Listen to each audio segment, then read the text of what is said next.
देखो सबसे पहले पढ़ना है तुम लोग को पीरियोडिक टेबल।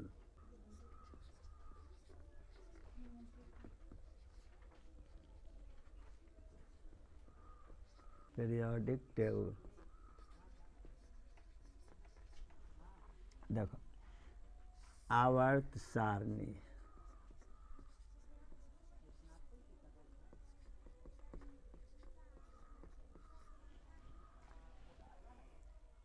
पीरियोडिक टेबल आवर्त सारणी एक मात्र नाम हुआ। नाम को समझना है क्या चीज़ होता है। जैसे अभी तक 118 तत्व का खोज हो चुका है।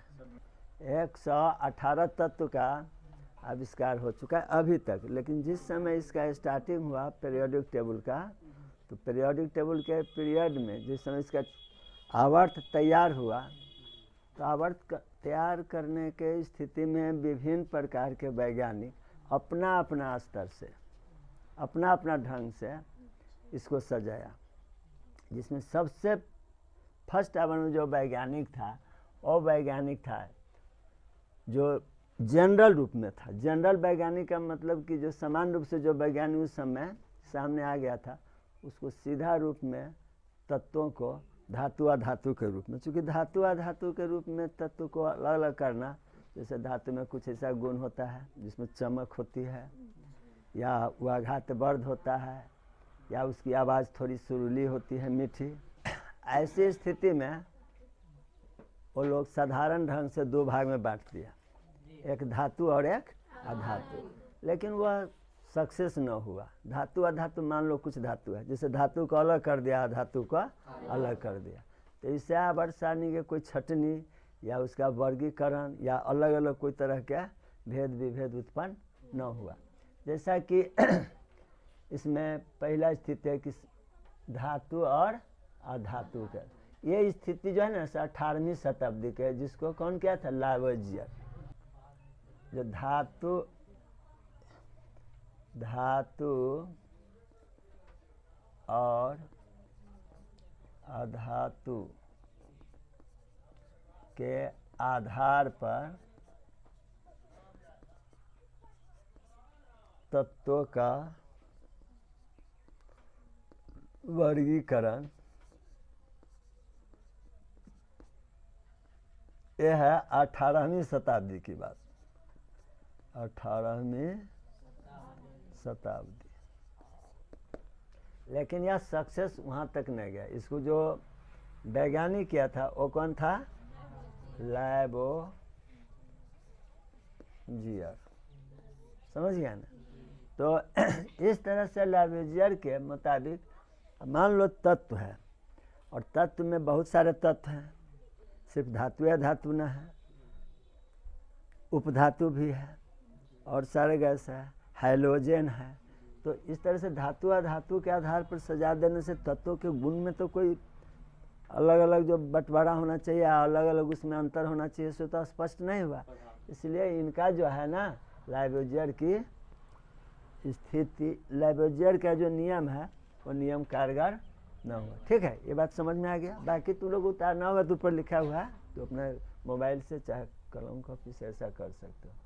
दूसरी बात है इसका आगे जाना, वो है संयोजकता संख्या के आधार पर। कौन सी के आधार पर? संयोजकता संख्या के आधार पर। जैसे संयोजकता संख्या के इससे पिछला चैप्टर में हम पढ़ाए थे, क्योंकि पीरियोडिक टेबल तुम लोग को नया चैप्टर जो पढ़ना है, इससे पहले हम पढ़ाए थे, जिसमें तुम लोग को केमिकल बॉन्डिंग बताया गया था, और इसमें बताया गया था कि 3 प्रकार के बॉन्ड होते हैं। तीनों बॉन्ड के बारे में अलग अलग बताया था, और बॉन्ड के बारे में बताया था कि एकल बंध, द्विक बंध और त्रिबंध। तो उसमें एक बंधक, द्वि बंधक, त्रिबंधक, इसके आधार पर धातु को क्लियरेंस किया। तो संयोजकता के आधार पर जो किया, तो इसमें भी थोड़ा समस्या आ गया। अब थोड़ा देर के लिए सोडियम के भी संयोजकता संख्या 1 है, और क्लोरीन के भी 1 है, भले वह अलग स्तर से है, चूँकि वह धातु के रूप में। लेकिन उस समय तो धातु अधातु के चर्चा मात्र रह गया था। उस समय इनर्ट गैस का भी आविष्कार नहीं हुआ था। क्या इनर्ट गैस होता है ये सब किसी को पता नहीं था, चूँकि आवर्त सारणी के जिस समय वर्गीकरण किया गया उस समय तत्वों के बहुत कम खोज हुई थी। बात समझ ना, फर्स्ट आवर में लेवेजर ने ऐसा किया था।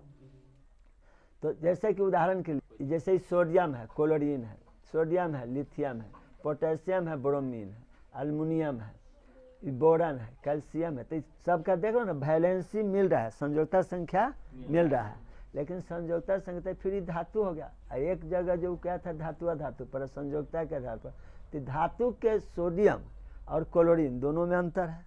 धातु के गुण कुछ और होगा, सोडियम के, क्लोरीन का अलग होगा।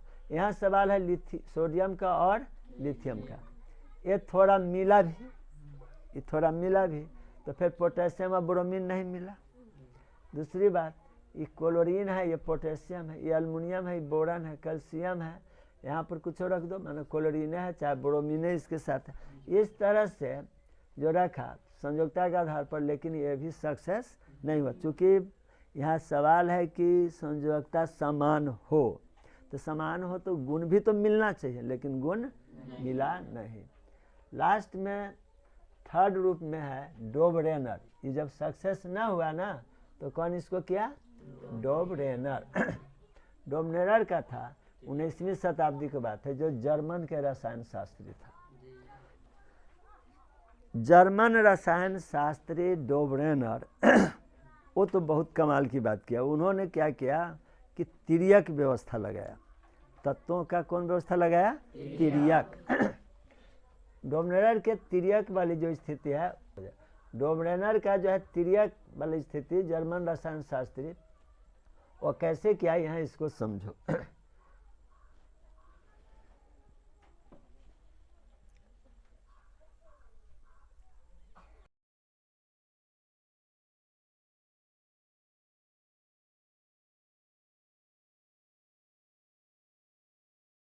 डोबरेनर के बारे में यहाँ स्पष्ट ढंग से बता रहे हैं, जैसे कि डोबरेनर जो था ना, तीन तत्व को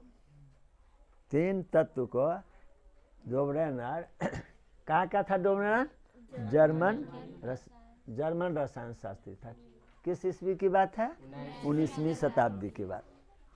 तो 19वीं शताब्दी में जो जर्मन रसायन शास्त्री जो था वो तीन तत्व को लिया। कितने तत्व का लिया? जैसे कि ए, बी और सी, ठीक है। तीन तत्व में उनका कहना था कि तत्वों को परमाणु द्रव्यमान के बढ़ते क्रम में सजाना है। तत्वों के परमाणु द्रव्यमान के बढ़ते क्रम में सजाना। तो बढ़ते क्रम में सजाने के लिए, जैसे कि 1 मिनट का, और बढ़ते क्रम में सजाएंगे कैसे? तो जिस सब का वैलेंसी संयोजकता संख्या 2 हो, यानी समान संयोजकता संख्या वाले तत्व को यदि एक रूप में रखेंगे तो कोई बगल वाला, माने फर्स्ट और लास्ट वाला, दोनों का जो अनुपात होगा ना, वह तीसरे तत्व के परमाणु द्रव्यमान के बराबर हो जाएगा। और इस तरह से उन्होंने इसको सजाया। कौन? डोबरेनर। कहाँ के थे? जर्मन रसायन शास्त्री थे। कितने ईस्वी की बात है? 19वीं शताब्दी की। अब यहाँ पर सवाल है, तो उन्होंने लाया कैल्शियम, जैसे उदाहरण के लिए देख लो। फिर कैल्शियम के बाद उन्होंने स्ट्रोंशियम रख लिया, फिर जाकर के बेरियम। आई सब देख रहे हो ना, इसका भी परमाणु संख्या 2, इसका भी और इसका भी, दोनों के परमाणु संख्या 2 होता है। सॉरी, परमाणु संख्या कहते हैं संयोजकता संख्या। ये संयोजकता संख्या 2 है। तो उन्होंने कहा कि कोई 2 को, जैसे यहाँ ए और सी है, तो यहाँ कैल्शियम और बेरियम, ये दोनों के परमाणु द्रव्यमान के जो अनुपात होगा वह किसके बराबर हो जाएगा? स्ट्रोंशियम के। अब जैसे कैल्शियम, तो कैल्शियम का कितना दिया हुआ है? 40। कितना है? 40। अब प्लस बेरियम के कितना है? 137। इसका क्या हो गया औसत? 177। 177/2 काट दो, 2 8 16, फिर 2 8 16, यानी कितना हो गया? 88.5 AMU। माने लगभग, क्या है? लगभग आ गया। उन्होंने कहा था कि लगभग भी आ जाए, है ना, थोड़ा बहुत का कम बेस कोई बात नहीं है, लेकिन लगभग आ जाता है। तो इस आधार पर भी हम तत्वों को आवर्त सारणी में स्थान दे सकते हैं, यानी सजा सकते हैं। लेकिन कुछ हद तक ही चला। जैसे यहाँ क्लोरीन है, ब्रोमीन है, आयोडीन है, तो क्लोरीन का 35.5, आयोडीन के 177, ब्रोमीन के 80 है। अभी दोनों को जोड़कर जैसे सबसे पहला कदम उठाया इन्होंने, ऐसा कदम उठाने वाला कोई वैज्ञानिक नहीं था। बहुत बड़ा एक अचीवमेंट दिए, बहुत बड़ा एक आश्चर्य की बात की है। तो इस तरह से जब निकाले तो देखो हम बी का निकाल रहे हैं, जैसे बी का इसमें से निकालना है तो बी का परमाणु द्रव्यमान निकालना है, तो क्या होगा, परमाणु द्रव्यमान ए का परमाणु द्रव्यमान सी के, तो इसमें से जोड़ दो। तो जब जोड़ेंगे दोनों को ना तो दोनों का अनुपात आ जाता है बिचला के बराबर। इस तरह से इन्होंने इसको किया। ये नहीं आ रहा है तो चलो यहाँ से समझो। जैसे क्लोरीन है और प्लस यहाँ पर है आयोडीन, अब बाई 2, तो क्लोरीन का 35 कितना होता है, ये आ रहा है ना, 35.5, और वहाँ पर आयोडीन का कितना होता है, देख लो, आयोडीन का 177। अब इसको भाग दे दो तो कितना आ जाएगा। अभी दोनों का अनुपात हम यदि निकालते हैं, भाग देकर 2 से भाग देंगे ना, तो वो कितना के बराबर आ जाएगा, बिचला वाला का। किसका आ जाएगा, बीच का। और बीच का कितना निकल जाना चाहिए, 80 का। तो लगभग में आ जाना चाहिए, क्योंकि नियम कहता है कि लगभग आना चाहिए। तो इस तरह से एक किनका था, डोबरेनर का। और लास्ट में डोबरेनर के बाद जो था ना, चूंकि डोबरेनर के बाद चौथा आया जिसका नाम था न्यूलैंड का अष्टक नियम। देखो न्यूलैंड का अष्टक नियम ये कहता है, इसमें यह स्पष्ट है कि उन्होंने स्वर के 7 अक्षर, जैसे उंगली पर गिनो 7 गो अक्षर, 7 गो उंगली निकालो और 7 पर जो स्थित हो, तो जैसे सा रे ग म प ध नी खत्म। क्योंकि 7 से हम शुरू किए थे ना, तो यहाँ पर इसी बात को हम जैसे देखो बोर्ड पर समझ लो, तो मैंने न्यूलैंड का क्या स्थिति था वो जानो नहीं, कि तत्वों को खूब ध्यान देकर सुनो, तत्वों को उनके परमाणु द्रव्यमान के बढ़ते क्रम में, परमाणु द्रव्यमान के बढ़ते क्रम में सजाया जाए।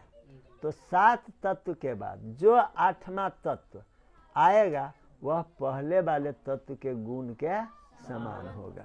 ठीक है, जैसे अक्षर में ले लो, एक लाइन से आ रहा है, माने स्वर की जो अक्षर है स्वर, सा रे गा म प ध नी, ये आ गया। और फिर जब आएगा तो फिर हम स्टार्ट करेंगे, जैसे हारमोनियम बजाने वाला कई स्वर होता है, सा रे ग म प ध नी सा रे ग म प ध नी सा, वही पर 1 2 3 4 5 6 7, फिर स्टार्ट कर दो। जैसे तुम लोग एक्सरसाइज में क्या करते हो, 1 2 3 4 5 6 7 8 8 7 6 5 4 3 2 1, ऐसा करते हो कि नहीं। फिर हम पूर्व स्थान पर चले आते हैं, हमारा पूरा अंक को काउंटिंग करना नहीं पड़ता। ठीक इसी तरह से इसमें भी है, जब हारमोनियम तो बजाने आता नहीं है, हम थोड़ा मोड़ा जानते हैं, तो उसका इस पर चलता है और उसी पर पूरे अंक ज्ञान या किसी चीज़ को, कोनो गाना को बैठा सकते हो। तो यहाँ वही हाल है। तो अब हम देखते हैं कि वैलेंसी के ख्याल से हाइड्रोजन के भी अंतिम कक्ष में 1 इलेक्ट्रॉन है, कन्फिगरेशन से निकाल चुके हो। अच्छा, लिथियम के भी अंतिम कक्ष में 1 इलेक्ट्रॉन है। चलो बेरिलियम के 2 है। अब एक, चलो देखो 1 2 सारे यहाँ आ गया, स्वर का दूसरा, तीसरा, चौथा, 5वां, 6ठा, 7वां। तो फिर यहाँ देखो 1, ये हाइड्रोजन है, तो हाइड्रोजन को हम 1 मिनट करें, चूँकि हाइड्रोजन को स्थान रखने के कारण यह तो इनको फंसाएगा, इनके जो त्रुटि या दोष आया ना, वो हाइड्रोजन के ले लिए 1 से, वही गड़बड़ाएगा इनको। अब यहाँ पर हमको क्या कर लेना है, सो देखो हाइड्रोजन 1, लिथियम, यहाँ आ गया कौन चीज, बेरिलियम, यहाँ आ गया बोरन, यहाँ आ गया कार्बन, नाइट्रोजन और ये ऑक्सीजन। चूँकि उस समय इनर्ट गैस का आविष्कार नहीं हो सका। ऑक्सीजन के बाद कौन आएगा? फ्लोरीन। फिर नियॉन का आविष्कार नहीं हुआ था, माने इनर्ट गैस कोनो नहीं हुआ था आविष्कार। अब आ गया sodium, magnesium, aluminium, silicon, phosphorus, sulphur. और फिर आर्गन का आविष्कार नहीं हुआ था। क्लोरीन के बाद आर्गन आता है, तो पोटेशियम, कैल्शियम, इसी तरह से सब है। अब सवाल ये उठता है कि अब मिलाना है कि न्यूलैंड का अष्टक नियम काम कर रहा है कि नहीं। अब देख लो, इसका संयोजकता संख्या और इसका संयोजक मिल रहा है ना। अच्छा, बेरिलियम का, मैग्नीशियम का मिल रहा है। चलो, बोरन के, एल्युमिनियम के, यहाँ कार्बन के, सिलिकॉन के, चार चार आ रहा है ना। इसके बाद नाइट्रोजन, फास्फोरस, ऑक्सीजन, सल्फर मिल रहा है। फिर पोटेशियम मिल रहा है, कैल्शियम, इस तरह से मिलता जा रहा है। तो ये जो स्थिति हुआ न्यूलैंड का, अब न्यूलैंड का ये गुण क्या हो गया ये तो समझ गया। उस समय हम लिख भी दिए, उस समय इनर्ट गैस का खोज नहीं था। यह जीवन में बड़ी आश्चर्य थी इनका ये पहला गुण कि पहली बार तत्वों को द्रव्यमान के अनुसार बढ़ते या घटते क्रम में सजाया गया। जो पहला वैज्ञानिक है कौन? न्यूलैंड। हाँ, उन्होंने एक ही बात बताया और इसका नाम रखा तत्वों का आवर्त। तत्वों का जो आवर्त नाम है इन्हीं का देन है। किनका? न्यूलैंड का। ये जानना है। वैज्ञानिकों को नई सोच यानी आँख मिली कहाँ? इसको खोज करने के बाद। ठीक है, अब फेल्योर ही कैसे कर गए? इन्होंने नए तत्वों के लिए कोई स्थान नहीं छोड़ा।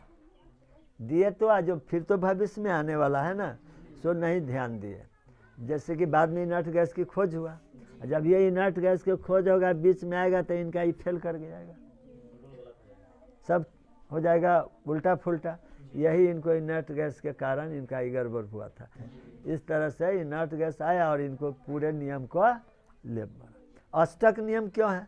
कि चूंकि हर तत्व के जो अंतिम है और आठवां, माने पहला आठवां, ठीक है, फिर जाके दूसरा में दूसरा, तीसरा में तीसरा मिलता है, मैंने गुण मिला लेकिन कुछ हद तक, इसके बाद आगे न मिला। जब बड़ा बड़ा तत्व आया तो उन्होंने वे नहीं सजा सके। जैसे सोना है, प्लेटिनम है, जब बड़का तत्व के खोज सब हुआ ना तो उस समय सक्सेस नहीं हुआ। इस तरह से न्यूलैंड जो है ना पूरे खोज नहीं कर पाए, माने पूरे आवर्त सारणी को सजा नहीं पाए। लास्ट में इन सबों के बाद एक वैज्ञानिक आया जिस वैज्ञानिक का नाम था मेंडलीफ। तो मेंडलीफ महोदय ने कहा कि तत्वों को परमाणु द्रव्यमान के आधार पर सजाया जाए, कि जिस तत्व का परमाणु द्रव्यमान सबसे कम है वो एक में रखे, फिर उससे ज़्यादा, फिर उससे ज़्यादा, यानी आरोही क्रम में तत्वों के परमाणु द्रव्यमान को उन्होंने सजाया, परमाणु द्रव्यमान के आधार पर सजाया। उस वैज्ञानिक का क्या नाम था? मेंडलीफ। मेंडलीफ महोदय तत्वों के परमाणु द्रव्यमान के आधार पर सजाया, बढ़ते हुए परमाणु द्रव्यमान के आधार पर, कि जिस तत्व का परमाणु द्रव्यमान जिस तरह से बढ़ता जाएगा उस तरह से तत्वों के आगे की ओर बढ़ाते जाएंगे। जैसे हाइड्रोजन है, इसके बाद हीलियम, तो लिथियम, तो परमाणु द्रव्यमान बढ़े और उस ढंग से सजाएंगे। लेकिन मेंडलीफ भी कुछ, हालांकि बहुत बड़ा खोज किए, परमाणु द्रव्यमान के आधार पर, परमाणु द्रव्यमान के बढ़ते क्रम के आधार पर जो सजाया तो उनका भी कुछ हद तक गया, लेकिन बाद में वो भी फेल्योर कर गए। आधुनिक आवर्त सारणी तो इधर आकर 19वीं शताब्दी के लास्ट में जाकर स्टार्ट किया, लेकिन उससे पहले किसका था? मेंडलीफ के आवर्त सारणी। अब तुमको पूछे कि मेंडलीफ के आवर्त सारणी क्या है, तो मेंडलीफ के आवर्त सारणी इसमें सबका जान गया कि उनके सेहत कैसे न्यूलैंड का है, सबका अलग अलग। वैसे बहुत सारे वैज्ञानिक है, प्राउट है, डूमा है, बहुत है, लेकिन चार मूल रूप से जिसके बाद मेंडलीफ का स्थान आता है। तो मेंडलीफ महोदय परमाणु को किस आधार पर सजाए आवर्त सारणी में? चाहे ऐसा भी प्रश्न पूछ देगा कि मेंडलीफ के आवर्त सारणी क्या है, तो तत्वों के परमाणु द्रव्यमान के बढ़ते क्रम में सजाया गया आवर्त सारणी किसका है? मेंडलीव के आवर्त सारणी।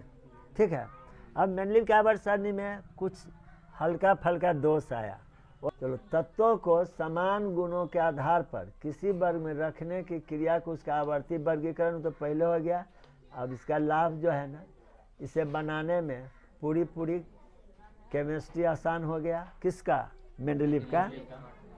यह सबसे बड़ा लाभ हुआ उनका, जो केमिस्ट्री पढ़ने वाले या जो वैज्ञानिक जो नए सिला से आए हैं आधुनिक युग में, उन सबको सुविधा मिला। किनके आवर्त सारणी के आधार पर? मेंडलीव के। इसके बाद मेंडलीव ने क्या क्या दिया आवर्त सारणी में? तो 8 ठो उदग्र स्तंभ दिया। कै ठो? 8 ठो। जैसे 1 2 3 4 5 6 7 8। 1 2 3 4 5 6 7 8। 8 गो उदग्र स्तंभ दिए। समझ गया ना? इस तरह से 8 उदग्र स्तंभ जो दिए, उसमें देखो जैसे जैसे क्या क्या दिया, अपने यहाँ आवर्त सारणी तैयार होना शुरू हो जाए। कै ठो दिया? 8 ठो उदग्र स्तंभ दिखाई दे रहा है ना? 7 क्षैतिज कतार दिया। अब इसमें मिला दो 1 2 3 4 5 6। चलो ऊपर बढ़ा दे 7।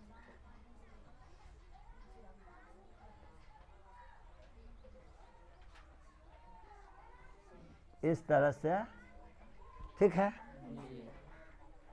तो मेंडलीव ने 8 उदग्र स्तंभ दिए, 7 ठो क्या दिया? 36 का।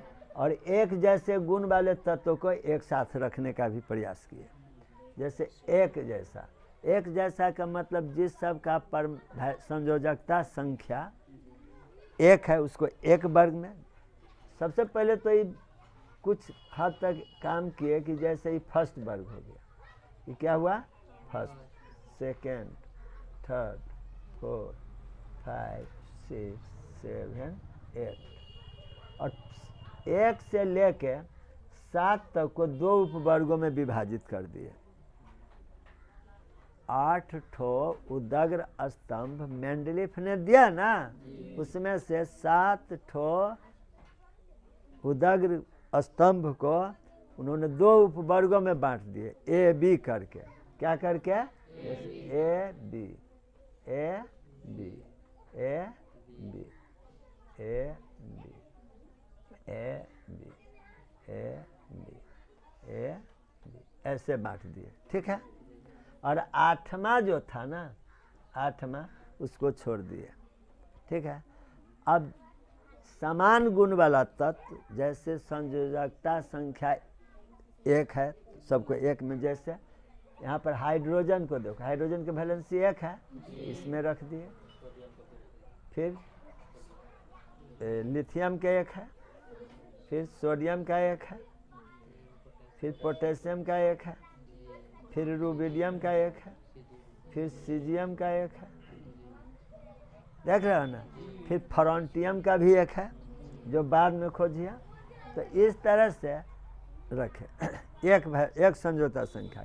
फिर इस तरह से जो 2 था ना, तो 2 वाला में 2 संयोजकता संख्या रखे। जैसे 2 में क्या होता है?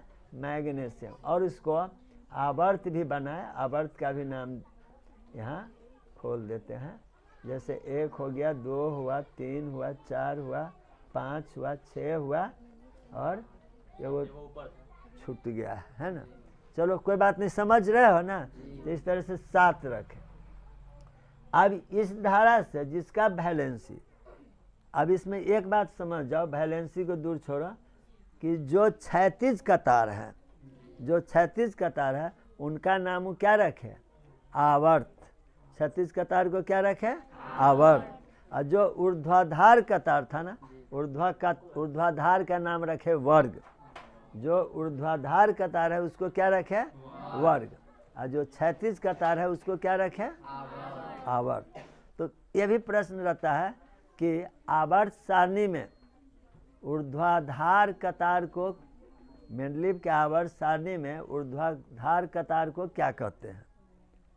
मेंडलीव के आवर्त सारणी में ऊर्ध्वाधार कतार को क्या कहते हैं? वर्ग कहते हैं। मेंडलीव के आवर्त सारणी में 36 कतार को क्या कहते हैं? तो आवर्त कहते हैं। ऐसा प्रश्न पूछता है हर हमेशा। तो ये जो जितना देख रहे हो ये वर्ग आ गया, इस तरह से जो आएगा वो कौन सी हो गया? आवर्त हो गया। ठीक है, समझ रहे हो ना तुम? अब इसमें प्रत्येक को वर्ग ए और वर्ग बी कर दिया, लेकिन वर्ग ए बी करने के बाद इसमें जगह ही दिए थे, लेकिन वो जगह तत्व नहीं था। उस समय तत्व के खोज हो रहा था, तब ना इसमें देते। तो इसमें था जगह, जैसे कि अब मान लो वैलेंसी यहाँ 2 होगा समझौता संख्या, तो वहाँ पर हम क्या करेंगे? मैग्नीशियम 2 होता है, या बेरिलियम 2 होता है। तो इस तरह से इसका स्थान देते गए। बी बेरिलियम, फिर यहाँ पर क्या कर देंगे? बेरिलियम इसी 2 में जाएगा, नीचा की तरफ आता जाएगा, क्योंकि वर्ग 2 में वही हो गया ना। बेरिलियम हो गया, मैग्नीशियम हो गया, कैल्शियम हो गया। फिर इस तरह से आप कैल्शियम से लेकर 30 तक सब भरा जाएगा। कारण कि तुम जानते हो ना कि कैल्शियम से लेकर जिंक तक सबका वैलेंसी कितना होता है? 2, और आगे भी होता है। इस तरह से बेरिलियम तक जितना थे, बेरिलियम के साथ साथ जितने हैं सबको उसमें ये डाले। अब आगे देखो, अगला उनका क्या करना है कि कुछ आने वाले तत्व जो पूर्वानुमान लगाया, कुछ ऐसा तत्व का नाम बताया जिसका नाम इक्के, माने इक्के के मतलब जहाँ पर ये अल्मुनियम, यहाँ 3 में क्या आएगा? अल्मुनियम। और इक्के का अर्थ क्या होता है कि जो अल्मुनियम के बाद आने वाला, जैसे सिलिकॉन है, अल्मुनियम के बाद कौन आएगा? सिलिकॉन। तो सिलिकॉन का स्थान यहाँ दिया। ये बहुत बड़ा ये अनुमान लगा लिए, मेंडलीव ही अनुमान लगा लिया अपना आवर्त सारणी के टाइम में। आवर्त सारणी अपना बनाए और जाते जाते इन्होंने यह कह दिया कि इसके बाद ये तत्व आने वाला है, इसको यहाँ पर रख दीजिएगा। इसी तरह से उन्होंने गैलियम जी उसके बारे में भी पता लगा कि गैलियम के भी स्थान दे दीजिएगा। इसके बाद उन्होंने इक्का सिलिकॉन, ये इक्का सिलिकॉन दरअसल में ये जो है ना बहुत बड़ा विद्वान था और इनका दोस्त था। किनका? मेंडलीव के दोस्त था, बड़ा गहरा, बहुत बड़ा गहरा दोस्त था, और इक्का सिलिकॉन नाम था। ये संस्कृत के बहुत बड़ा विद्वान थे। कौन? हाँ, मेंडलीव के दोस्त कौन था? इक्का सिलिकॉन, जो संस्कृत के बहुत बड़ा विद्वान थे। और वही दोस्त जो उनका है ना, उनका दोस्त ये बात बताया कि इसके बाद इसमें क्या लगेगा? जो खाली स्थान है उसमें सिलिकॉन का स्थान जरूर रख दीजिएगा। चलो, अब अवगुण इनका क्या है? अवगुण इनका है, जैसे अभी मैंने कहा कि हाइड्रोजन का स्थान, हाइड्रोजन क्या है? अधातु है। अब रख दिए किसके साथ? धातु के साथ। मैंने हाइड्रोजन का स्थान कहाँ रख दिया? धातु के साथ। समझ में आ रहा है ना? एक दोष हो गया इनका कि हाइड्रोजन का स्थान धातु के साथ रख दिया। दूसरा, समस्थानिक के लिए कोई स्थान नहीं दिया। मेंडलीव सब कुछ तो किए, बहुत अच्छा किया। मेंडलीव यदि आवर्त सारणी अपना न बनाए रहते तो आज आधुनिक युग के जो वैज्ञानिक है ना, आधुनिक आवर्त सारणी उसका अस्तित्व नहीं रहता। उन्हीं का देन है। आखिर कोई आदमी कुछ कर देता है और उसके बाद उस पर कोई करता है तो आम बात नहीं ना है, एक सहारा हो जाती है। तो मेंडलीव ने जो आवर्त सारणी बनाया, आज जो है अभी वर्तमान में आधुनिक आवर्त सारणी, वो आवर्त सारणी उन्हीं के आवर्त सारणी के आधार पर है। सिर्फ अंतर इतना है कि आधुनिक आवर्त सारणी तत्वों के परमाणु संख्या के बढ़ते क्रम में सजाया गया है, और मेंडलीव महोदय अपना आवर्त सारणी को तत्वों के परमाणु द्रव्यमान के बढ़ते क्रम में सजाया। तो पहला जो दिए यहाँ पर हाइड्रोजन का और यहाँ क्या कहते हैं लिथियम का, दोनों के एक ही वर्ग में रख दिए। दूसरी बात, द्रव्यमान के लिहाज से ठीक है कि हाइड्रोजन को 1.008 है और लिथियम का 2 पॉइंट समथिंग है, लेकिन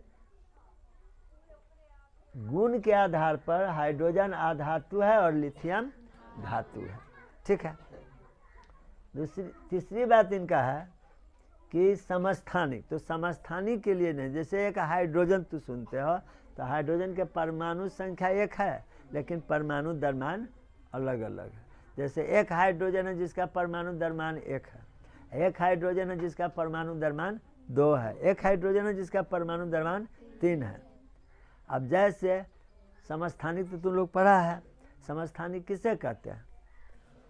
समस्थानिक वैसे तत्वों को कहते हैं जिसका परमाणु संख्या समान हो लेकिन परमाणु द्रव्यमान भिन्न भिन्न हो, अलग अलग हो। तो 1H1 माने परमाणु संख्या 1 का परमाणु द्रव्यमान 1 mu। फिर 1H2 माने परमाणु द्रव्यमान हो गया 2 और परमाणु संख्या तो 1 में रह गया। 1H3 परमाणु द्रव्यमान तो 3 हो गया लेकिन परमाणु संख्या तो 1 है ना। तो 3 ठो समस्थानिक होते हैं। किसका? हाइड्रोजन का। जैसे एक हाइड्रोजन है पारमाणविक अवस्था में, एक डायट्यूरियम है, एक ट्राइट्रियम है। तो ड्यूटीरियम और ट्राइट्रियम ये दोनों का स्थान एक ही जगह ही घुसा दिए, एक ही जगह रख दिए। तो ये वही बड़का इनका दोष हो गया। दूसरी बात, जैसे वही नहीं, हम हाइड्रोजन की बात नहीं करते हैं। जैसे 6C12 बुझा रहा है ना, और 6C14 परमाणु संख्या 6 और परमाणु द्रव्यमान 12, परमाणु संख्या 6 और परमाणु द्रव्यमान 14, ये दोनों कार्बन परमाणु के लिए समस्थानिक स्थान उनका नहीं है, दोनों के एक ही जगह रख दिए। मान लो जब ये परमाणु द्रव्यमान में अंतर होगा तो तू जानते हो ना कि परमाणु द्रव्यमान जो होता है वो प्रोटॉन और प्लस न्यूट्रॉन होता है, तो डिफर कर जाएगा ना जी, न्यूट्रॉन की संख्या में डिफर हो जाएगा। तो ये तो बहुत बड़ा दोष ना इनका हो गया। इसी तरह से आगे जानो जैसे लिथियम के परमाणु संख्या, सबसे बड़ा खतरा तो ये है कि लिथियम के परमाणु संख्या 1 और सोडियम के परमाणु संख्या 1, पोटेशियम का, रूबिडियम का, सीजियम का, फ्रोंटियम का, ये छबों के परमाणु हम परमाणु संख्या कहते हैं, वैलेंसी नंबर 1 है। अब तो ये बताओ जब 1 होता है तो उस स्थिति से इसको यदि हम रखेंगे एक साथ तो ये ठीक है, लेकिन इसके साथ साथ हाइड्रोजन तो नहीं रहेगा। हाइड्रोजन तो अधातु में चला गया, ये धातु में आ गया। कुछ तत्वों के इन्होंने क्या किया, जैसे 1 मानकर इसको रखा। तो सोडियम एक ऐसा है जो खुली हवा में छोड़ते ही उसमें आग पकड़ लेगा ना। अब सोचो, और उसके साथ ही क्या रख दिया, क्लोरीनो को रख दिया वैलेंसी के ख्याल से, वो भी उनका गड़बड़ी था। तो वैलेंसी के लिहाज से जो वो सजाए ना, तो उस समय उनका स्थिति जैसे देख रहे हो ना, टोटल कहाँ जा रहा है, 1 में जा रहा है, तो उस समय तो वो गड़बड़ा भी करेगा। तो इन भी इनका एक दोष ठहर गया। ठीक है,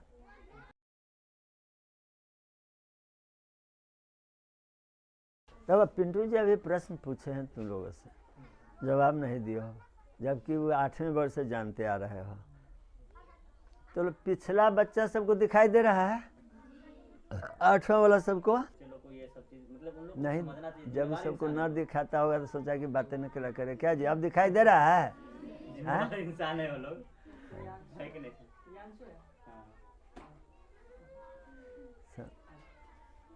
तो तू लोग समझो ढंग से, पर पूछने के बाद जवाब देना चाहिए। सब आदमी पढ़े हुआ है, बुझा रहा है?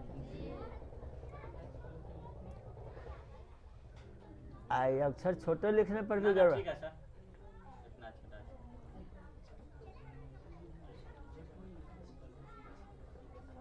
देखो परमाणु संरचना, जो प्रश्न पूछे ना बोर्ड में अक्सर यह क्वेश्चन से पूछता है। अब तक क्वेश्चन बोर्ड में इतना इजी पूछ रहा है जिसका कोई हद नहीं है, एकदम नॉर्मल क्वेश्चन से पूछ रहा है, भारी प्रश्न को नहीं पूछता है। लेकिन तू लोगों को लगता है कि शायद बढ़ के पूछेगा तो बढ़ के ध्यान में रखता है और नॉर्मल सब पर ध्यान नहीं देता, एकदम नॉर्मल क्वेश्चन पूछता है। किसी भी सब्जेक्टिव जो क्वेश्चन है वो उसका निर्माण कैसे हुआ और उस एक सब्जेक्टिव में वह क्वेश्चन कहाँ है छोटी सी, वही ऑब्जेक्टिव बन करके निकल आता है। इसलिए नॉर्मल क्वेश्चन पर हमेशा ध्यान देना चाहिए, और जिसका सब्जेक्टिव कंप्लीट है उसका ऑब्जेक्टिव भी कंप्लीट है। अभी एटॉमिक स्ट्रक्चर है, स्ट्रक्चर का क्या मतलब? स्ट्रक्चर का मतलब होता है संरचना। क्या होता है? संरचना। अब देखो संरचना का मतलब क्या है, कोई चीज को, जैसे तुम्हारा बॉडी स्ट्रक्चर है, तुम्हारे बॉडी का स्ट्रक्चर कैसे हुआ, यहाँ पढ़ना है एटॉमिक स्ट्रक्चर। एटॉमिक स्ट्रक्चर माने परमाणु की संरचना कैसा हुआ। देखो परमाणु जो है ना, परमाणु तो सूक्ष्मतम कण है, उसको देखने के लिए तो माइक्रोस्कोप की आवश्यकता पड़ती है। जब माइक्रोस्कोप से देखते हो तो परमाणु तुमको यदि मान लो सपोज करो कि यह दिखाई देता है, तो परमाणु यूं नहीं है। ये परमाणु जो है ना, इस तरह से वृत्ताकार, परमाणु के अंतर्गत इस तरह से वृत्ताकार पथ उसमें है, समझ रहे हो ना। परमाणु के अंदर क्या है? वृत्ताकार पथ है, इस तरह से।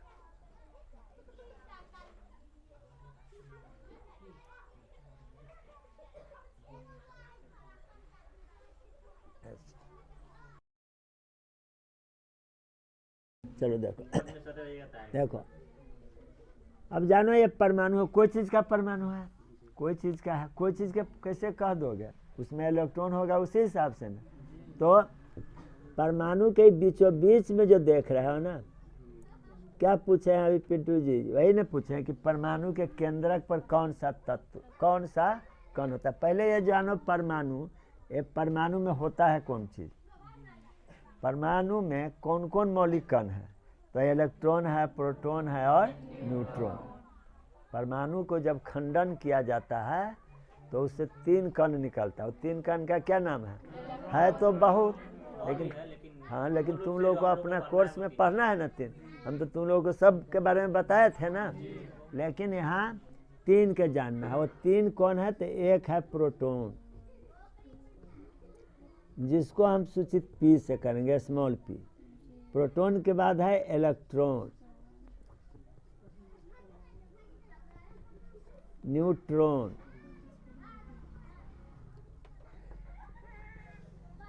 एन। ठीक है। अभी ये सवाल है कि प्रोटॉन और न्यूट्रॉन, ये दो को तो क्लियर है कि परमाणु के कहाँ रहता है? केंद्रक पर रहता है। यहाँ पर रहता है पी और एन। अब इलेक्ट्रॉन कहाँ रहता है ये देखना है। तो इलेक्ट्रॉन केंद्रक के, इसको क्या बोलोगे? केंद्रक। इसका दूसरा भी नाम कह सकते हो नाभि। अंग्रेजी में क्या कहेंगे? न्यूक्लियस। समझ गया ना। तो यहाँ पर कौन रहता है केंद्रक पर? प्रोटॉन और न्यूट्रॉन। और ये न्यूक्लियस यानी केंद्रक, नाभि जिसको कहते हो, इसके चारों ओर वृत्ताकार पथ देख रहे हो ना। इस सबको 1 2 3 एगो और बना दो, 4। ये चारों जो है ना, इसको क्या बोलते हैं? कक्ष। क्या बोलेंगे? कक्ष। आवर्त भी कहते हैं, ध्यान रखना। क्या कहते हैं? आवर्त। इसको सेल भी कहते हैं अंग्रेजी में। और अंग्रेजी नाम है उसको क्या कहते हैं? ऑर्बिट। क्या कहते हैं? ठीक है। अच्छा, ये वृत्ताकार पथ जो केंद्र के चारों ओर है, उसको किस किस नाम से पुकारोगे? जोर से बोलो तो। परीक्षा में जो नाम रहा, ठीक है, हमको जानना है। नाम अलग अलग है लेकिन चिड़िया एक है नहीं। अब क्या करना है तो समझो। ये जो वृत्ताकार पथ देख रहा हो, जिसको तू कक्ष बोला है ना, वो कक्ष के अंतर्गत, जैसे इसका नंबर है, यह फर्स्ट, यह सेकंड, यह थर्ड, यह फोर्थ। फिर इसको तू कह सकते हो KLMN। किस किस नाम से जानेंगे? फर्स्ट कक्ष को कौन नाम है? हाँ, सेकंड, थर्ड, फोर्थ, एन। ऐसे और है। जैसे अभी पीरियोडिक टेबल पढ़ा है तुझा, तो उसमें देखा है ना 7 ठो आवर्त था। क्या ठो था? 7 गो आवर्त होता है। अगला क्लास में जाओगे तो सब जानोगे। तो इस तरह से के कक्ष जो है, इस के कक्ष में, एल कक्ष में, एम कक्ष में, एन कक्ष में इलेक्ट्रॉन नहीं रहता है। इलेक्ट्रॉन कहाँ रहता है? उप कक्ष में। किस में रहता है? उप कक्ष में। अब इसमें फिर कै ठो कक्ष, उप कक्ष होगा, इसमें कै गो होगा, इसमें कै गो होगा। एक सिंपल सी बात है, एक ट्रिक है कि कक्ष संख्या जितना होगा उतना ही उसमें उपकक्ष होगा। जैसे कक्ष संख्या 1 है, के कक्ष में कितना उपकक्ष होगा? एल कक्ष में 2, एल में, एम में n में। अब सवाल है कि 4 में जान जाओ तो सब में जान जाओ। चौथा कक्ष में 4 गो जो उपकक्ष है वो है S, P, D और F। इसको लिखेंगे कैसे? तो देखो इस 4 गो इसमें है ना, किस में? चौथा में। तो ये तीनों ना है। तो ही ना अभी कहा है कि जयमा कक्ष संख्या जितना होगा उसमें उपकक्ष की संख्या, यानी किसी भी कक्ष में उपकक्ष की संख्या बराबर होता है कक्ष संख्या के। किसी भी कक्ष में उपकक्ष की संख्या कितना होता है?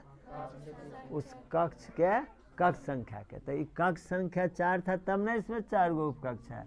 ये कक्ष संख्या 3 है तो इसमें कै गो उपकक्ष होगा? और एगो घट जाएगा इसमें से। तो कै कौन कौन होगा? फिर इसी तरह से 2 में और 1 में इस तरह से होगा। तो इसमें क्या क्या लिखे? S, P और D। और इसमें क्या होगा? सिर्फ S और P। इसमें खाली S। ठीक है। अब इसको नंबरिंग सिस्टम में लाएंगे। देखो जैसे ही 4 में 3, चौथा में 4 गो है तो चौथा में 4 होगा तो होगा फर्स्ट S। 4S का किसका है? ये 4 का। तो 4S होगा, 4P होगा और 4D होगा और 4F होगा। अभी तीसरा में क्या क्या है? तो 3S होगा, 3P होगा, 3D होगा। दूसरा में क्या होगा? 2S होगा, 2P होगा। पहला और पहलका में क्या होगा? फर्स्ट S होगा। इस तरह से इसका नामकरण करना है। ठीक है इतना। तो अब यहाँ क्वेश्चन तुमको पूछे एक बार से कि प्रोटॉन और न्यूट्रॉन परमाणु में कहाँ रहता है? केंद्रक पर। अच्छा, केंद्रक के चारों ओर वृत्ताकार पथ को क्या कहते हैं? कक्ष। कक्ष में कक्ष संख्या 1 में कितने उपकक्ष होंगे? कक्ष संख्या 2 में कितने उपकक्ष होंगे? ये सब तो प्रश्न है। कक्ष संख्या 3 में कितने उपकक्ष होंगे? कक्ष संख्या 4 में। अब है कि जितने अभी तक हम ये बात नहीं कहें कि इलेक्ट्रॉन कहाँ रहता है, ये बात अभी नहीं ना खुली है। सिर्फ प्रोटॉन और न्यूट्रॉन के बारे में जाना है कि परमाणु क्या केंद्रक पर रहता है। अभी जो S, P, D और F, इसी में इलेक्ट्रॉन रहता है। लेकिन सवाल है कि किस उपकक्ष में कितना इलेक्ट्रॉन होगा। अब जैसे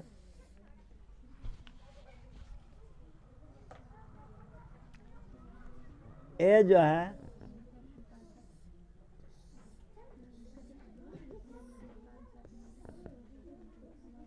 यही ना कक्ष है, अति उपकक्ष है। न बुझा रहा है? ना बुझा रहा है। और वाइटल बोले हम। उपकक्ष अंग्रेजी जानना चाहता है सब। और वाइटल या सबसेल भी कह सकते हो। क्या कहोगे? सबसेल। दोनों में से जो नाम जानो अंग्रेजी में। ठीक है। उपकक्ष तुम लोग का पढ़ाई न है, छुट्टी है, जाइए आप लोग। तुम लोग आज ना है पढ़ाई, जाओ। समझ रहा है ना? अब यहाँ लिख दो मैक्सिमम और मिनिमम। ठीक है। अब S में मैक्सिमम इलेक्ट्रॉन कितना होगा और मिनिमम इलेक्ट्रॉन कितना होगा, उसका भी एक ट्रिक है। कोई एक जानना है, बहुत सारे ट्रिक है इसका। जैसे S में हम सिर्फ जाने, देखो कैठो इसमें है 1 2 3 4 5 6 7 8 नहीं जाने। क्या जाने वो ध्यान देना है। S देख रहे हो ना? S में मैक्सिमम इलेक्ट्रॉन 2 होता है। कितना होता है? हाँ, ठीक है, जान गया। चलो 2 होता है तो ये 2 होता, मिनिमम इसी का आधा होगा। कितना होगा? इतना बात समझ में आ गया?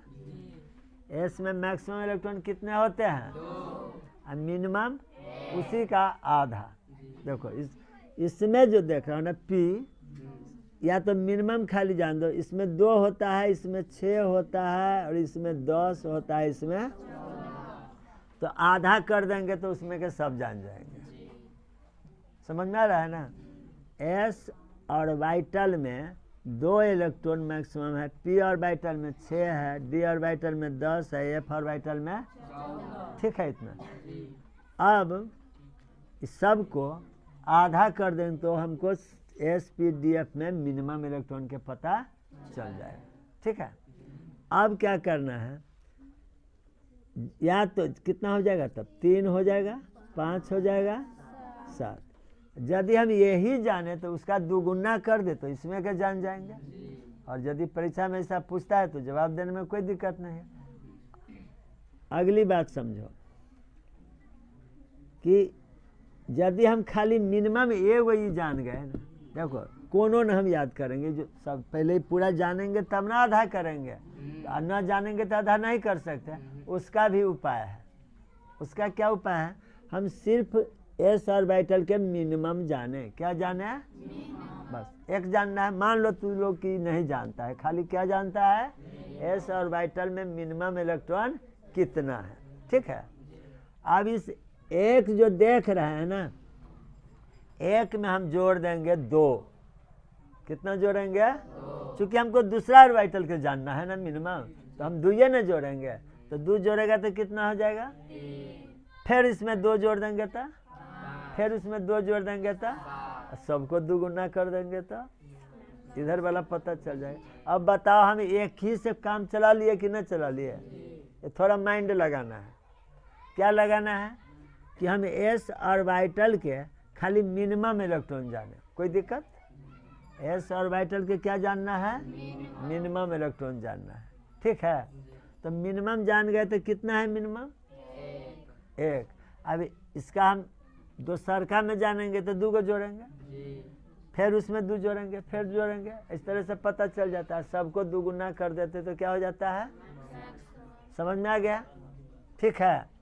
अब चलो, यदि हम मैक्सिमम में जानते हैं तो अब क्या करेंगे? मैक्सिमम में 4 जोड़ेंगे। कितना जोड़ेंगे? कोनो नहीं जानते, खाली मैक्सिमम में जानते, तो 4 जोड़ेंगे तो कितना हो जाएगा? फिर 4 जोड़ेंगे तो कितना? फिर 4 जोड़ेंगे तो कितना? और फिर 4 जोड़ेंगे तो कितना? और सबके आधा कर देंगे तो उधर के जान जाएंगे ना। समझ में आ रहा है कि नहीं? किसी को याद नहीं करना है, एगो याद रखना है। चाहे तुम मैक्सिमम रखो इसमें के, चाहे कहोगे हम ऊपर नहीं रखेंगे, हम नीचे वाला रखेंगे, कोई दिक्कत नहीं। चलो तुम मिनिमम जानो एफ के। अब सब में से 2 घटाते चलो, तो 2 घटाएंगे तो कितना होगा?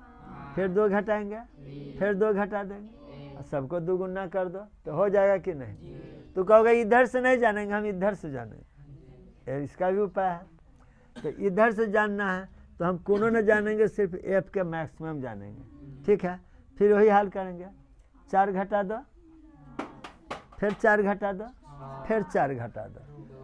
तो इस तरह से तू जैसे जानो, 3-4 ट्रिक है, लेकिन हमको पूरा हिंदुस्तान याद नहीं करना है, ठीक है। अब चलो आगे की प्रक्रिया। अब ये जो इलेक्ट्रॉन हम देख रहे हैं मैक्सिमम और मिनिमम इन ऑर्बिटल, तो इन ऑर्बिटलों में मैक्सिमम जान गया, मिनिमम जान गया। जानने के लिए हमको अलग से याद नहीं न करना है, एक न जानना है जी। तो ये इलेक्ट्रॉन इंतजार बहुत देर से कर रहा है कि हमको लिए कोई जगह नहीं दी, तो इसी में इलेक्ट्रॉन रहता है। किस में? अब ध्यान देकर सुनो कि परमाणु के केंद्र के चारों ओर वृत्ताकार पथ में जो उपस्थित उपकक्ष है, वृत्ताकार पथ जिसे हम कक्ष बोलते हैं, उस कक्ष में जो उपकक्ष है, ठीक है। चूंकि वृत्ताकार पथ कैठो है? 4 ठो। चारों क्या है? कक्ष है, जिसको हम किन किन नामों से जानते हैं? KLMN। तो जिस कक्ष में हम उपकक्ष जानना चाहते हैं तो उसका कक्ष संख्या से पता चल रहा है। तो फर्स्ट कक्ष में एक ही उपकक्ष है, चूंकि उसका कक्ष संख्या कितना है? 1 है। समझ रहे हैं ना? ठीक है। तो इस तरह से जो है ना, हमने कहा कि केंद्रक के चारों ओर जो वृत्ताकार पथ है उसको, जिसको हम क्या बोलते हैं, कक्ष बोलते हैं, वो कक्ष की संख्या 4 जाना ना, KLMN नाम से। तो चारों कक्षों में अलग अलग उपकक्ष है, और वह निर्भर कक्ष की संख्या, किसी भी कक्ष में उपकक्ष की संख्या निर्भर कौन चीज पर कर रहा है, उस कक्ष की कक्ष संख्या पर। तो जिस कक्ष में जितना उपकक्ष है उसी में इलेक्ट्रॉन रहता है, और किस उपकक्ष में कितना इलेक्ट्रॉन रहता है सिर्फ हम एक जाने से जान गए। अब इलेक्ट्रॉन उसी में रहता है, वह इलेक्ट्रॉन चक्कर जो लगाता है, सो पथ लगाता है, और उसमें जो इलेक्ट्रॉन है उसमें जंप करता है, हाई लो, ऐसे ऐसे जंप करता रहता है। जंप करने के कारण उसमें घर्षण होता रहता है, जिससे करंट उत्पन्न होता रहता है। तो लोग फिजिक्स में पढ़ा होगा, the following of electron is called electric current, पढ़ा है ना, कि इलेक्ट्रॉन के प्रवाह ही क्या है, पढ़ा है ना। तो यहाँ पर भी परमाणु भी है, उसमें किसी भी तत्व के परमाणु है वो भी चुंबकत्व उत्पन्न करता है, वह विद्युत चुंबकत्व कहलाता है। अब आगे हम ये जाने कि इलेक्ट्रॉन जान गए हैं, तो मान लो यहाँ हम 1 मिनट के ध्यान दे रहे हैं, ये हाइड्रोजन है, क्या है, हाइड्रोजन, और इसका परमाणु संख्या कितना है, तो इसमें कै ठो इलेक्ट्रॉन होगा, पढ़ चुका है, परमाणु संख्या बराबर क्या होता है, तो हाइड्रोजन के परमाणु संख्या 1 है, तो उसमें इलेक्ट्रॉन की संख्या कितना होगा, 1। अब वो 1 इलेक्ट्रॉन कहाँ रहेगा, तो इसमें अब देखना है, 1 इलेक्ट्रॉन यह ना है, वो 1 इलेक्ट्रॉन किस में रहेगा, S में रहेगा। कहाँ रहेगा, यहाँ पर बना लो एक छोटा सा,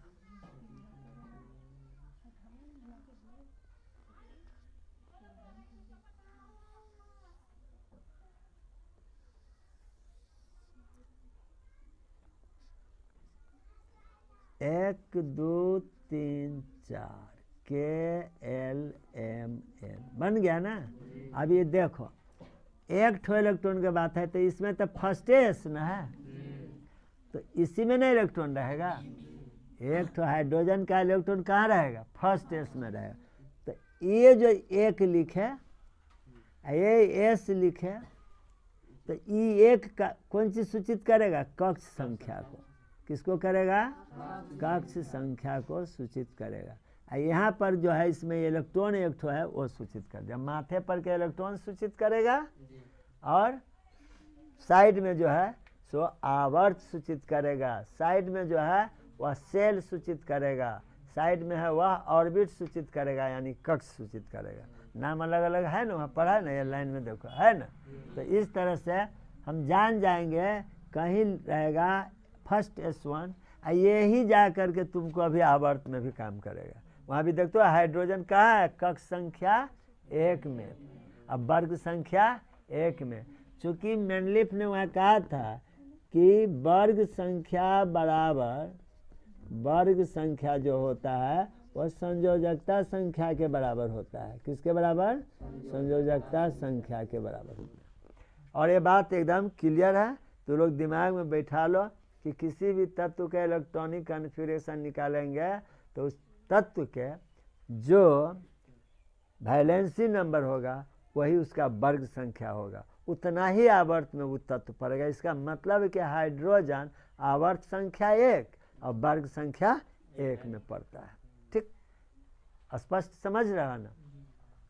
तो और इसके अंतिम कक्ष में भी इलेक्ट्रॉन इतने, कक्ष ये हो गया, तो कक्ष में 1 गो इलेक्ट्रॉन न है, और हम बराबर कहते हैं कि अंतिम कक्ष के इलेक्ट्रॉन को संयोजकता संख्या कहते हैं। तो अंतिम कक्ष में है ना। इसी तरह से यहाँ हीलियम है 2 में, तो हीलियम के परमाणु संख्या 2 है, तो बोलेगा नहीं, हाथ उठा, तो हीलियम में इलेक्ट्रॉन की संख्या कितना होगा। देखो वो 5वां वर्ग के विद्यार्थी बोल रहा है, बोलो 2। चलो हीलियम देखो, हीलियम जो है ना, हीलियम में कै गो इलेक्ट्रॉन है, तो इसका क्या हो जाएगा, फर्स्ट S2, क्योंकि 2 गो इलेक्ट्रॉन रखता है ना s ऑर्बिटल, तो इसका वैलेंसी कितना हो जाएगा, अंतिम कक्ष। इसी तरह से यहाँ देखो, ये लिथियम है, लिथियम में कै ठो इलेक्ट्रॉन है, 3, तो क्या हो जाएगा फर्स्ट एस 2 2, अब फर्स्ट एस 2 तो भर गया, ये तो भर गया ना जी, ये वाला भर गया, इसमें 2 इलेक्ट्रॉन रहता है। अब किस में आएगा 2s और 2p में आएगा ना, है तो इसमें कै गो इलेक्ट्रॉन होगा 2 गो, ये तो 2 गो यह वाला है। अब किस में जाएगा 2s1, देख रहा है ना। अब बताओ इसको अंतिम कक्ष में कै गो इलेक्ट्रॉन है, ये वो, तो इसका वैलेंसी नंबर कितना हो जाएगा। यही वैलेंसी जो है ना वहाँ रिएक्शन में काम करता है, समझ रहा है ना, मेन यही है। यहाँ देखो 4 में क्या है बेरिलियम, बेरिलियम में क्या हो जाएगा फर्स्ट एस 2 2s2, इसका वैलेंसी कितना होगा है। फिर 5 में बोरन है, बोरन का क्या हो जाएगा फर्स्ट, ये दोनों भर गया ना, लेकिन इसमें 2s तो भर गया, अब 2p में जाएगा, तो 2p में कितना होगा 1, तो इसका कितना होगा वैलेंसी नंबर +3। देखते हो ना अंतिम कक्ष यहाँ तक ना है, दोनों दुइया ना है। फिर इस तरह से कार्बन है, तो कार्बन के क्या हो जाएगा फर्स्ट, इतना तो होबे करेगा, अब इसमें 2 गो जाएगा, देख रहे हो ना, तो 2 गो जाएगा, तो कितना हो जाएगा वैलेंसी कार्बन का, पता है ना कार्बन के चारों श्रृंखला खुला रहता है। इस तरह से नाइट्रोजन के बोलो क्या हो जाएगा फर्स्ट s2 2s2 2p3, इसमें क्या होगा इस तरह से oxygen first s2 2s2 2p4, इस तरह से fluorine first s2 2s2 2p5, फिर इस तरह से 10 में नियॉन है, क्या हो जाएगा फर्स्ट s2 2s2 2p6। तो देख रहे हो ना, इस तरह से इसमें 8 पुर गया कि नहीं, इसमें 7 हो गया ना, इसमें 6 हो गया। अब देखो वहाँ जिस समय अबर चार नहीं देखा था तो नाइट्रोजन 5 में था ना, ये देखो ऑक्सीजन 6 में था ना, ये फ्लोरीन 7 में था, और इस किस में था 8 में था, समझ रहे हो ना। तो इस तरह से तू वहाँ पीरियोडिक टेबल से और इससे दोनों मिलान कर रहा है ना मिलान। अभी तो एक इसको दिखाना हो गया सर, इसको आप बंद करें कर दो।